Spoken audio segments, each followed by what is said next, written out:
Bagaimana kabarnya pagi hari ini? Iya, alhamdulillah. Alhamdulillah rabbil alamin. Wassalatu wassalamu ala asyrofil anbiya'i wal mursalin sayyidina wa maulana Muhammadin wa ala alihi washabbihi ajma'in. Amma ba'du. Puji syukur alhamdulillah pagi hari ini kita dapat berjumpa kembali dalam keadaan sangat bahagia.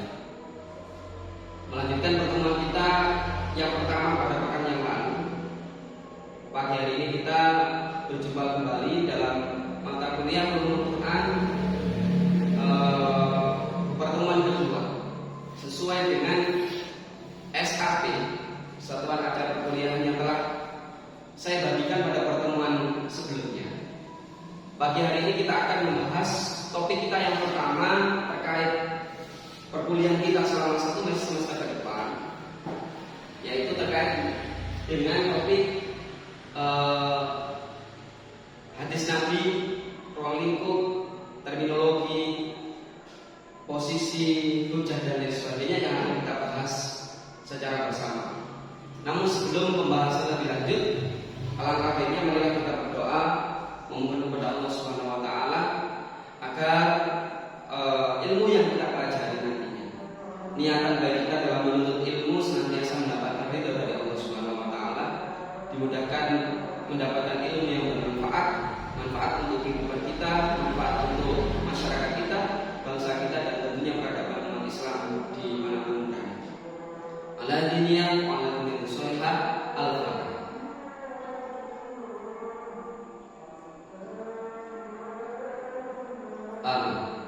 Baiklah kawan-kawan mahasiswa sekalian,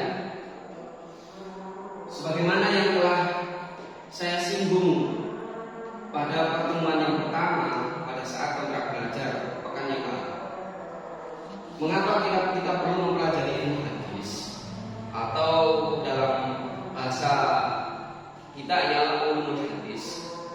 Karena bagaimanapun kita umat Islam tidak bisa terlepas dari hadis Nabi Muhammad SAW. Di dalam hasanah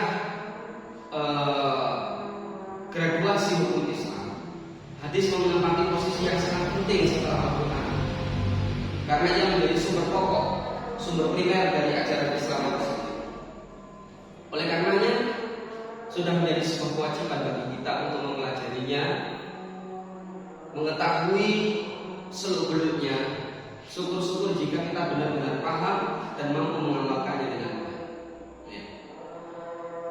Hadis menempati posisi yang sangat vital karena ia menjadi penunjang teks-teks yang ada di dalam Al-Quran, dan hadis Nabi itulah yang mampu menjawab kebingungan kita mungkin di dalam terkait ayat-ayat Al-Quran yang mutasyabihah, yang masih samar, masih mujmal. Maka hadis menempati posisi untuk mampu memberikan penjelasan yang baik.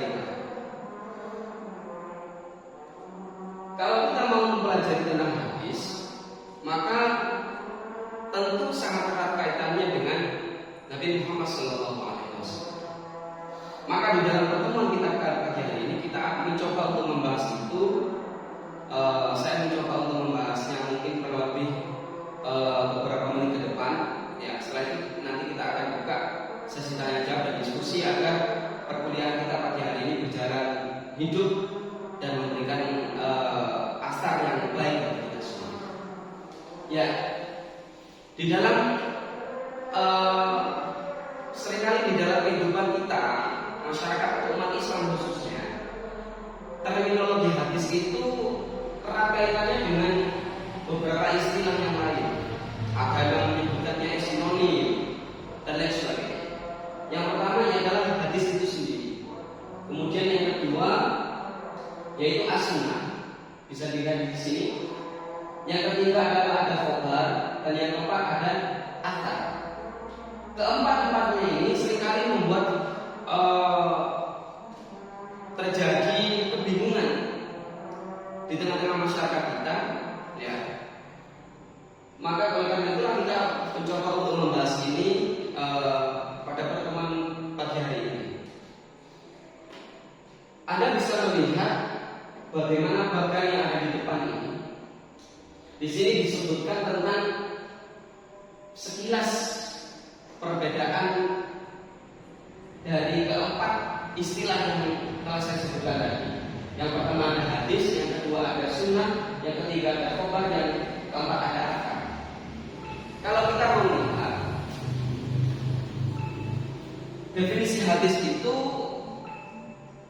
segala sesuatu yang bersumber pada Nabi Shallallahu Alaihi Wasallam.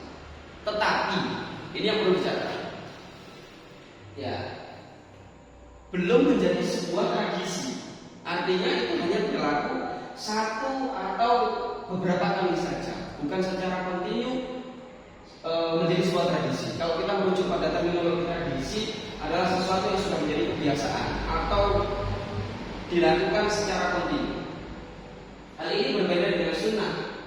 Kalau sunnah, ya, segala sesuatu yang berasal dari Nabi, ya, tetapi sudah menjadi sebuah tradisi, ya, itu bisa menjadi sebuah kebiasaan Nabi, kehidupan Nabi, dan lain sebagainya. Semua itu bisa dikategorikan sebagai sunnah. Sementara hadis yang tadi, yang pertama kita sebutkan, ya, ini hanya bisa berupa sekali atau dua kali. Katakanlah bentuk perkataan Nabi yang sekali, perbuatan Nabi dan sebagainya. Sementara khobar, ya, sama bersumber dari Nabi, tetapi kemudian periwayatannya didasarkan kepada para sahabat Nabi itu sendiri, ya, Abu Bakar, Umar, Utsman dan lain sebagainya. Kemudian sementara akar yang keempat, sekalipun sama-sama bersumber dari Nabi, tetapi dia diriwayatkan dari tabi'in, ya, orang-orang pasca golongan sahabat Nabi Muhammad SAW. Secara etimologi, ya, istilah bahasa, hadis itu berasal dari kata al-hadir, ya, yang dimana al-jadid atau sesuatu yang baru. Mengapa disebut sesuatu yang baru? Karena hadis ini identik dengan hal baru setelah adanya yang al-qadim, yaitu Al-Quran. Dari situlah muncul terminologi bahwa yang dimaksud hadis menurut ulama ahli hadis, yaitu adalah segala sesuatu yang disandarkan kepada Nabi Muhammad SAW, ya, baik berupa ucapan Nabi, perbuatan Nabi, ya, persetujuan atau takdir Nabi, bahkan sampai sifat Nabi, itu bisa disebut hadis, ya. Contoh, kalau kita bisa melihat contoh, ya, dari terminologi hadis tadi, ada hadis yang terkait dengan ucapan, ada kemudian hadis yang berupa perbuatan, ada hadis yang berupa ketetapan atau takrir, dan ada yang hadis yang berupa sifat-sifat Nabi. Kita mencoba melihat seperti apa contoh hadis Nabi yang berupa qauli atau perkataan Nabi. Mungkin kalau sebenarnya kurang bisa dilihat, ya, di sini ada sebuah hadis yang berupa perkataan Nabi. Ya, di sini ada sebuah hadis An Umar bin Khattab radhiyallahu anhu. Qala Rasulullah sallallahu alaihi wasallam, "Innamal a'malu binniyat." Rawahu Al-Bukhari wa Muslim. Hadis ini merupakan hadis qauli. Mengapa? Karena di sini Nabi menyebutkan sesuatu hal, ya, mengatakan sesuatu hal yang ini kaitannya terkait dengan hadis tentang dalil amal perbuatan, ya. Barang siapa yang mengerjakan sesuatu tergantung amal perbuatan itu tergantungnya. Ini merupakan contoh hadis qauli karena diucapkan oleh Nabi, diriwayatkan oleh Umar bin Khattab, ya, dari Umar bin Khattab, kemudian diriwayatkan oleh Imam Al-Bukhari dan Al-Muslim. Sementara di dalam hadis ini, ya, hadis fikih, apa tadi hadis fikih? Yaitu hadis perbuatan. Karena hadis fikih perbuatan berarti erat kaitannya perbuatan Nabi yang selain ucapan, tindakan. Ya, seperti halnya contoh sebuah hadis yang diriwayatkan oleh Abu Hurairah dan Muslim. Ya, Rasulullah pernah bersabda, "Shallu kama ra'aitumuni usolli." Salatlah kamu sebagaimana kamu melihat aku sholat. Artinya Rasulullah memerintahkan kepada kita untuk melakukan ibadah sholat itu sebagaimana para sahabat, melihat bagaimana Rasulullah sholat. Ini berupa fi'li perbuatan. Ya. Jadi Rasulullah memerintahkan sahabat untuk melaksanakan sholat sebagaimana sholatnya Rasulullah. Inilah hadis perbuatan. Ya. Sementara yang ketiga adalah hadis takriri, yaitu hadis ketetapan Nabi. Ini bisa berasal dari suatu perbuatan sahabat, ya, kemudian dilihat Rasul, atau kemudian disampaikan kepada Rasul, tetapi Rasulullah tidak melarang atau tidak mengiyakan. Nah, Rasulullah hanya mengiyakan saja. Ini sudah menjadi sebuah takdir, ketetapan. Artinya boleh. Ya, satu kasus yang lain bisa jadi sesuatu yang dikerjakan oleh sahabat Nabi, ya, kemudian dilihat Rasulullah, bahkan Rasulullah memerintahkannya. Berarti itu adalah hadis takriri. Sebagaimana di sini disebutkan, contoh hadis takriri adalah ketika Bilal bin Rabah sholat fajar subuh, ya, kemudian Rasulullah bertanya kepada Bilal ketika berjumpa suatu ketika dengan Bilal di waktu sholat subuh, sholat fajar. Ya, Rasulullah bertanya, "Wahai Bilal, ceritakan kepadaku amal yang paling utama yang sudah kamu amalkan dalam Islam. Sebab aku mendengar di hadapanku suara sandalmu dalam surga." Ya. Kemudian Bilal berkata, "Tidak ada amal yang utama yang aku sudah amalkan, wahai Rasulullah, kecuali bahwa jika aku bersuci atau berwudu, ya, pada suatu kesempatan malam atau, ya, siang, melainkan aku selalu sholat dengan wudu tersebut di samping sholat wajib." Ya. Kemudian Bilal setelah menyampaikan ini, Rasulullah tidak melarang. Berarti itu adalah sebuah ketetapan atau takrir dari Nabi Muhammad SAW yang kemudian menjadi sebuah hadis takrir. Ya, bisa dipahami. Lanjut. Sementara kalau kita membahas tentang sunnah, ya, ini cakupannya lebih luas lagi. Kalau hadis tadi hanya lingkupnya ucapan, perbuatan atau ketetapan Nabi, tapi kalau sunnah ini bisa sesuatu yang sudah Rasulullah kerjakan bahkan sebelum beliau diangkat sebagai seorang nabi. Itu bisa dikatakan sebagai sunnah. Apa yang dimaksud sunnah secara etimologi adalah as-sirah al-muttabi', sesuatu jalan, ya, yang diikuti. Ya, kalau dalam hadis Nabi itu ada mansan sunatan falahu ajran asyru amdali. Barang siapa mengerjakan sesuatu, maka dia akan mendapatkan pahala atau balasan sebagai 10 kebaikan dari sesuatu itu, asalkan sesuatu itu yang baik. Ya. Kemudian secara terminologi atau istilah, ya, yang dimaksud sunnah adalah aqwalun Nabi sallallahu alaihi wasallam wa af'aluhu wa ahwaluhu. Cakupan sunnah itu adalah segala perkataan Nabi, perbuatannya, dan segala tingkah laku. Jadi tingkah laku Nabi masuk di sini. Tidak hanya takdir ketetapan perbuatan, perkataan, tapi tingkah laku. Bagaimana Rasulullah bermuamalah, bagaimana Rasulullah berhubungan dengan masyarakat di dalam kehidupan sehari-harinya, itu termasuk sunnah. Karena mesti apa yang dikerjakan Rasulullah pasti baik. Karena Rasulullah adalah maksum, manusia yang terbalik dari perbuatan dosa. Maka segala perbuatan Nabi termasuk kategori sunnah yang itu adalah menjadi sebuah teladan yang perlu kita contoh dan kita teladani dalam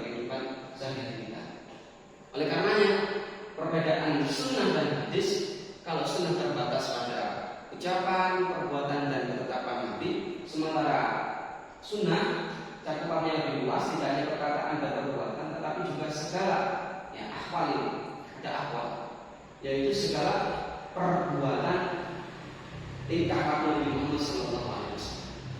Bagaimana Rasulullah ketika menggembala kambing, ketika Rasulullah berdagang, ketika Rasulullah menjaga istrinya, bagaimana Rasulullah ketika memperlakukan anak atau cucunya, itu semua adalah bagian dari sunnah Nabi Muhammad SAW. Ini sebagaimana yang saya sebutkan, ada perbedaan signifikan antara hadis dan sunnah. Ya.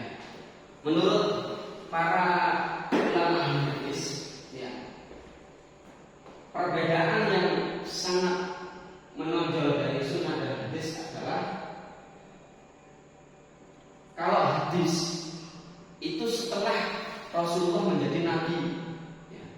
Sementara sunnah tidak hanya Rasulullah ketika setelah menjadi nabi, tapi sebelum Rasulullah diangkat sebagai nabi itu segala perbuatannya adalah bagian dari sunnah.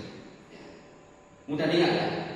Jadi perbedaannya adalah hadis itu sesuatu yang dikatakan, dilakukan, ditetapkan Nabi setelah beliau menjadi Nabi. Sementara sunnah adalah sesuatu yang menjadi kebiasaan Nabi. Oleh karenanya tadi pada slide yang sebelumnya, kalau sunnah sudah menjadi sebuah tradisi kebiasaan, tetapi kalau hadis adalah terjadi hanya beberapa kali, bisa sekali, dua kali, berupa perkataan, sekali perkataan, dua perkataan dan lain sebagainya. Iya. Mungkin karena saja kurang jelas. Ini ada perbedaan yang cukup bisa dipahami terkait empat tadi komponen tadi. Ada hadis, ada sunnah, ada khobar, ada athar. Semua terkait dengan Nabi. Ya, semua terkait dengan Nabi. Tetapi ada aspek spesifikasi dan perbedaannya. Ya. Kalau hadis lebih khusus dan lebih sekali itu dilakukan sekali. Ya, khusus ucapan Nabi ketika setelah diangkat sebagai Nabi, ya itu menjadi sebuah hadis. Sementara sunnah, ya sebuah tradisi kebiasaan. Karena tradisi berarti tidak hanya sekali dua kali, tapi sudah berlangsung dalam durasi waktu yang lama. Sementara khabar ini lebih umum sifatnya, ya karena ini tidak hanya dari Nabi saja, tetapi dari sahabat. Artinya pernah seorang sahabat mendengar Rasulullah bersabda dan melakukan sesuatu, kemudian sahabat ini meredaksikan apa yang didengar, apa yang didengar dari Nabi Muhammad SAW. Itu termasuk khabar. Kalau ada, ini ada sahabat dan tabi'in. Dari kronologinya setelah dari sahabat itu kemudian diriwayatkan oleh tabi'in pasca sahabat itu berupa perkataan qauli, perbuatan fi'li dari Nabi Muhammad SAW. Kita lanjut. Mungkin ada pertanyaan dari kawan-kawan sekalian. Mengapa sih kita perlu mempelajari hadis? Sebenarnya apa kedudukan hadis itu? Seberapa penting signifikansi hadis itu sendiri?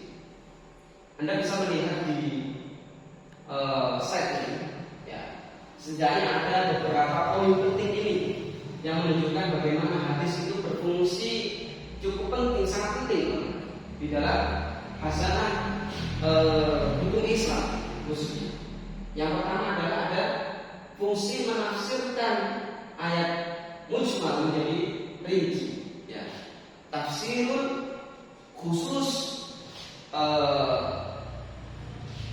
tafsirul khusus al-am. Jadi ayat-ayat mujmal, ayat yang masih global di dalam Al-Quran itu kan tidak semua ayat itu sangat jelas seperti itu. Karena ada keterkaitan redaksi penggunaan kalimat, kata dan lain konteks sebagainya yang masih mutasyabihah. Ya, mutasyabihah. Contohnya adalah bagaimana Allah Subhanahu wa taala memerintahkan kepada kita, ya ayyuhalladzina amanu idza kuntum ila sholati faghsilu wujuhakum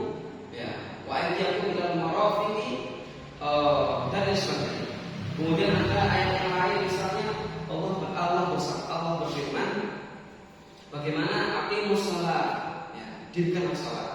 Tetapi dirikanlah salat itu kan kita tidak ada rumusan aturan-aturan yang baku dari Allah dan dalam Al-Quran itu sendiri. Maka dari sinilah fungsi hadis menjelaskan ayat yang mujmal tadi.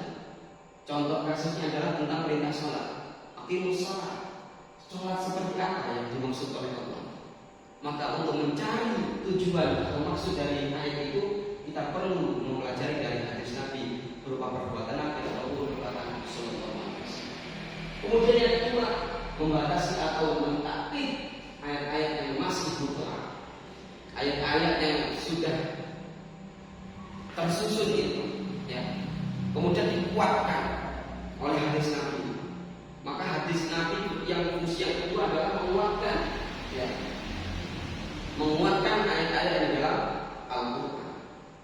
Sementara yang ketiga mengkhususkan, mentaksis ayat-ayat Al-Quran yang taksisun ya, yaitu bagaimana misalnya kita menjumpai ayat yang masih secara umum, ya, masih secara umum itu katakanlah semisal wa'atimul hajja wal umrata lillah, sempurnakanlah haji dan umrah karena Allah.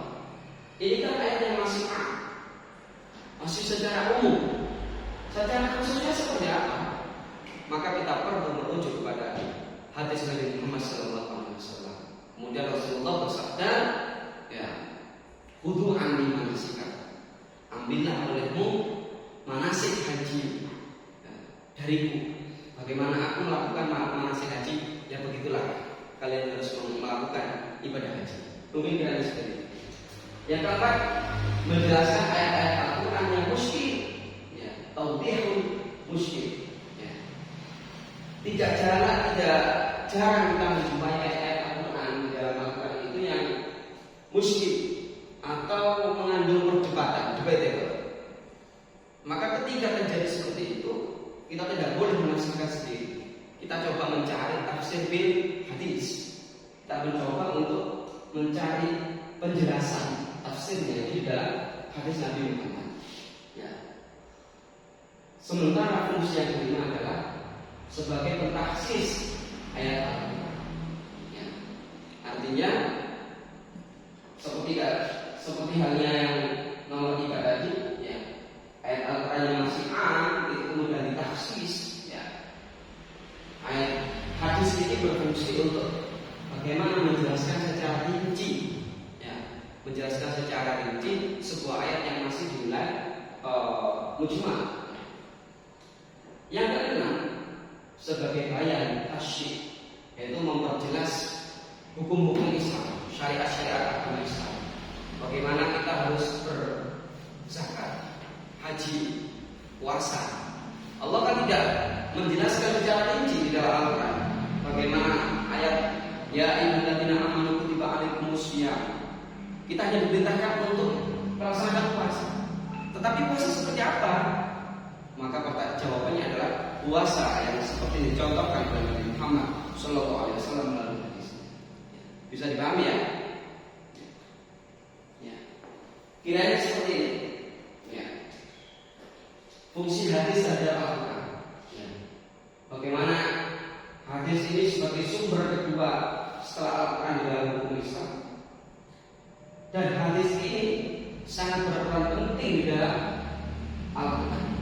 Karena Al-Quran tidak sedikit mengandung ayat-ayat yang masih mutasyabihat, ayat-ayat yang masih bersifat global. Maka fungsi hadis adalah ada bayan tafsir, ya, memperjelas. Kemudian bayan taklid, menguatkan. Bayan nasri, ya, menghapus. Misalnya ayat-ayat tentang sesuatu yang bertentangan dengan kondisi sekarang, kemudian dinasih oleh hadis Nabi Muhammad SAW.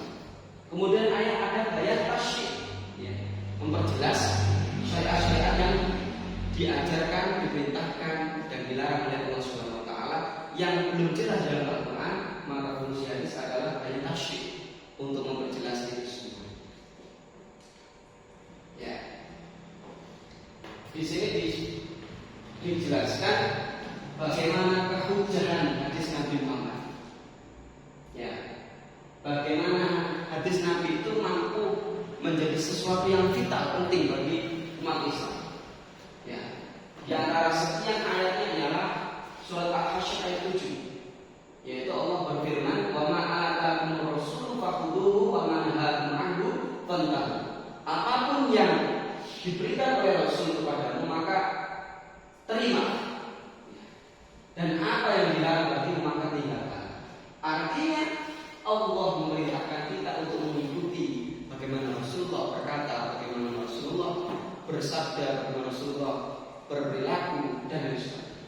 Ayat yang lain, ya ayyuhalladzina amanu atiiqullaha wa atiiqur rasul wa ulil amri minkum. Allah memerintahkan kita untuk mentaati Allah, kemudian mentaati Rasul, mentaati ulil amri. Artinya posisi Rasulullah yang ini diikuti sebuah hadis adalah sebuah hal yang sangat penting bagi kita. Tidak melulu kita berpegang kepada Allah, tetapi harus juga berpegang kepada hadis Nabi Muhammad SAW. Di dalam hadis itu terdapat 3 struktur komponen. Yang pertama ialah ada sanad, ada matan, ada mukharaj. Saya ulang lagi. Setiap hadis Nabi Muhammad itu terdiri dari 3 komponen struktur. Yang pertama adalah ada sanad, yang kedua ada matan, yang kedua adalah ada mukharaj. Mahwa as-sanad. Ya. Apa yang dimaksud sanad? Sanad adalah silsilah mata rantai perawi dan mukhrij, orang yang meriwayatkan hadis sampai sahihul matan yang pertama. Jadi Islam itu salah satu keunggulannya ialah sangat memperhatikan tentang Islam. Silsilah seseorang ini berilmu dari mana, hadis ini diriwayatkan dari siapa. Ya, jadi di situ bisa diuji validitas kesahihan sebuah hadis atau hadis. Yang kedua matan. Matan ini secara simpel adalah lafzul hadis itu sendiri, yaitu isi dari hadis Nabi Sallallahu Alaihi Wasallam itu sendiri. Ya. Kemudian yang ketiga mukharij adalah para perawi hadis, baik perawi yang pertama sampai perawi yang terakhir. Katakanlah kita bisa sering mengenal tentang Bukhari, Muslim, kemudian Abu Dawud, Nasai, Ibnu Majah dan sebagainya. Itu adalah mukharij dari hadis. Jadi sekali lagi saya tekankan, saya ingatkan bahwa hadis Nabi itu terdiri dari 3 komponen. Yang pertama ada sanad, yang kedua ada matan, yang ketiga ada mukharij. Coba kita mempraktekkan, menganalisa satu hadis ini, ya, dari sudut pandang 3 komponen hadis tadi. Ya, an Muhammad, an Abi Salamah, an Abi Hurairah, anna Nabi sallallahu alaihi wasallam qala, "Law an asyqa, laula an asyqa ala ummati, la amartuhum bisma inda kulli salati." Rawahu Bukhari wa Tirmidzi. Siapa yang bisa jawab? Mana yang dimaksud dengan Bukhari? Ya. Mana yang dimaksud Bukhari? Kalau kita mau mencoba menganalisa sejenak, yang dimaksud Bukhari di sini adalah para riwayat, yaitu rawahul Bukhari wa Tirmidzi, diriwayatkan oleh Imam Bukhari dan At-Tirmidzi. Jadi Imam Al-Bukhari dan Tirmidzi ini sebagai Bukhari hadis. Mana yang dimaksud matan? Apa tadi matan? Matan adalah isi dari hadis. Kalau kita melihat dari hadis ini, yang dimaksud matan adalah mulai dari laula an asyqa ala ummati, mulai dari anak Nabi sallallahu alaihi wasallam sampai sholatin, ini adalah matan hadis, isi hadis. Jadi pesan urgensi hadis itu di sini. Kemudian mulai dari an Muhammad, an Abi Salamah, an Abi Hurairah, ini adalah sanad hadis. Bisa dipahami? Iya. Terima kasih. Mungkin itu yang dapat saya sampaikan. Intinya adalah bagaimana kita mencoba mempelajari hadis itu dari sudut pandang yang lebih luas lagi. Ya. Setelah ini mungkin kita lebih paham. Oh, ternyata hadis seperti ini. Oh, sunnah itu seperti ini perbedaannya dan lain sebagainya. Ternyata cakupan sunnah itu lebih luas daripada hadis. Ya, ada unsur-unsur hadis, mulai dari komponen hadis, mulai dari sanad, matan, mukhrij dan lain sebagainya. Kalau kita bahas tadi, kiranya ini yang dapat saya sampaikan pada pagi hari ini. Selanjutnya kita buka sesi tanya jawab. Kita diskusi bersama untuk memperkaya wawasan kita agar perkuliahan kita pada hari ini benar-benar memberikan manfaat yang lebih luas. Boleh? Silakan, ada yang bertanya? Ya. Silakan. Nama, nomor absen. Iya. Iya, pertanyaan yang sangat bagus sekali. Saudara Ido bertanya tentang perbedaan hadis dengan hadis qudsi dan Al-Quran. Ada yang bisa jawab? Kalau bisa jawab saya kasih nilai A. Ya. Hadis qudsi dan Al-Quran. Hadis adalah sesuatu yang berasal dari Nabi. Sementara ada istilah lain hadis qudsi. Titik tekan perbedaan antara hadis dan hadis qudsi ialah kalau hadis itu benar-benar dari Rasulullah, tetapi kalau hadis qudsi itu adalah ada redaksi Allah melalui Nabi Muhammad Sallallahu Alaihi Wasallam. Biasanya diawali dengan kata Allah